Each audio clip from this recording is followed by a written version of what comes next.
Hi everyone. So today I'll be discussing the treatment and or prevention of all those oral habits that we've discussed in our previous video. But today it's going to be a part one of all those oral habits because it was getting too long for a single video to discuss all the treatment protocols of all those oral habits that we've discussed. So starting with tongue thrust. So if you've seen my previous video, I'll put the link in the description box also. So tongue thrusting is basically a habit wherein someone has this habit of sticking out their tongue while swallowing. That means your tongue, instead of resting against the palate, it is resting against your front, upper and lower teeth while talking or while swallowing basically. So the treatment for this tongue thrusting habit is basically a myofunctional therapy. So this therapy is basically, it involves conscious retraining of the tongue and also strengthening of the lip muscles. So it's a specifically and specially designed program to retrain your muscle because it is believed that once you train the muscle to function properly, the abnormal pressures that were being applied before because of the improper functioning of the muscles, that will be corrected. Because even if you correct or stop this habit of tongue thrusting, if the muscles are not trained to function properly, the habit is going to recur. So for that, there are many techniques under that myofunctional therapy, and one of that technique is that the patient is asked to swallow correctly for around 20 times minimum before each meal. Okay, so how does that happen? So there are different techniques, like the one technique that I've showed here.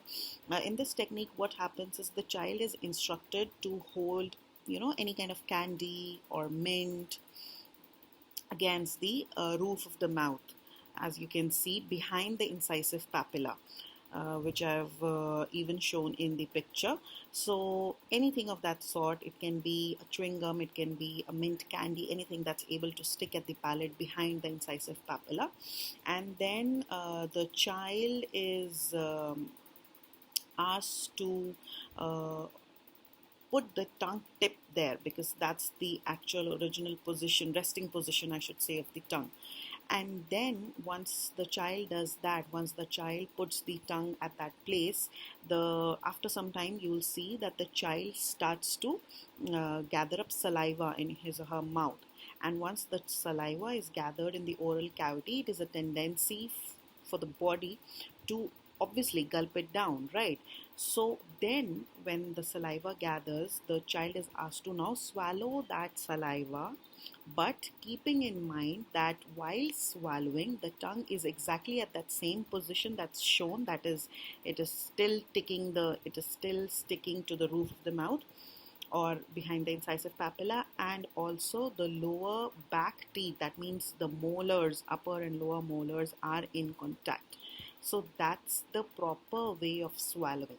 That means, I'll repeat it again, the tip of the tongue should be behind the incisive papilla and the molars should be in contact with each other. That means the upper and lower molar teeth should be in contact with each other while the child is swallowing. So that is the correct swallowing posture, and this way the muscles of the tongue and the muscles of the lip and the muscles elsewhere, the chewing muscles and all, they are functioning properly as they're supposed to function. So each time before meal, the child is asked to swallow 20 times minimum. And this process is a time-taking process, obviously, because it takes time to break a habit. So it usually takes around 7 to 10 weeks. Other than that, there is also something called as the tongue crib appliance. Okay, so you're training the muscles at one place. The second thing that needs to be done is, obviously this training will take time, but together with that, to assist it, one can also use something called as a tongue crib appliance. This is also used in thumb sucking or digit sucking habit. I'll put the link to that video in the description box. I've discussed in detail in that digit or thumb sucking habit video. So this again does not allow the tongue to come in contact with the upper and lower front teeth, as you can see, because of those tongue rakes which are acting as the stopper for the tongue to come in front. So this again will help in stopping the tongue thrust habit. Now coming on to our second habit, that's the mouth breathing habit. As you all know, we are supposed to breathe through our nose, but children essentially before the age of around 8 years are predominantly oral breathers. That means they largely breathe through their mouth. Okay, but as the time progresses and as they grow into adults, it's usually seen that mostly after 8 years of age, uh, children then are transformed into nasal breathers. That means by now, instead of breathing through nose, they should start breathing through instead of breathing through mouth, they should start breathing through nose. Now, if this transition doesn't happen, that means the child has not yet started to breathe through nose. That means there can be one of the other problem. There can either be a problem in the airway. That means there's some obstruction in the airway. In that case, one needs to get that obstruction removed. But in another case, it so happens that there's no obstruction, there's no problem, but since the child has been breathing through mouth, continues to breathe through mouth, even though one should have transformed or transitioned into a nasal breather, then in that case, that means when there's no nasal obstruction or when there's no airway obstruction, and yet the child is breathing through mouth and has surpassed that age of transition, that means has surpassed the age of more than 8 years, then in that case one needs to practice nasal breathing by, there are certain techniques. Okay, you need to practice nasal breathing by doing some short breathing exercises, and there's certain technique like water holding technique needs to be followed. Water holding in mouth technique needs to be followed, which pushes the child to breathe through nose. And then there are certain appliances that's called as the oral screen that help in making the child breathe through nose. Now to understand this better, we have this picture. As you can see when there's no obstruction in the airway, can you see the open airway that's been demarcated in the picture? One can easily breathe through nose.